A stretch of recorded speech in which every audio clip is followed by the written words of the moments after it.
The Surfing Violinist presents Bingo, Violin Vlog 38. In February 2024, Angry Tuna offered me a career first to be a bingo caller.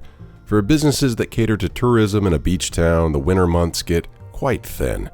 So the best in the biz find creative ways to not only keep their doors open when the peak season customers are in hibernation, but thrive by changing up the game. Well, bingo is a game loved by another seasonal crowd of customers, elderly tourists from the north we call snowbirds, who enjoy what we consider cold weather, but is really not cold at all, and a crew of locals who don't feel like hibernating and want something to do when everything starts to feel a bit like a ghost town. So Angry Tuna invited me to call bingo for the first hour and play violin for the 2 after that, and it was mutually beneficial. The bingo hour was buzzing, way busier than I would expect in February, and I received a crash course in bingo etiquette. I mean, I knew the basic idea, but I learned pretty quickly that day that bingo is taken very seriously. So it was yet again a good way to help the recital anxiety idiosyncrasies I've mentioned before to be forced out into the light of the master of ceremonies duties.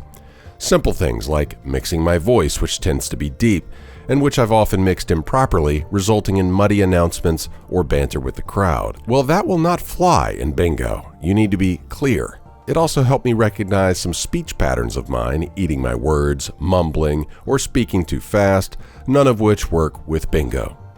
And you get your notes in real time. If you ain't doing it right, you'll hear about it. So I'm glad that both Angry Tuna and the clientele were patient with me, especially that first week, because too often, at least initially, local musicians are shielded from certain kinds of negative criticism. If people complain, they often do it amongst their party or maybe while giving a parting shot to a server or bartender, so to have live feedback is a good thing if you're actually looking to improve. And the feedback continued in the violin hours. One guy was quite vocal about the fact I used a music stand. His reasoning seemed something along the lines of, "No singers or bands ever have to play off of a page. Why do classical musicians have to depend on the crutch of reading music all the time?" I didn't take the feedback too kindly at the time, but over time I've sympathized with his point.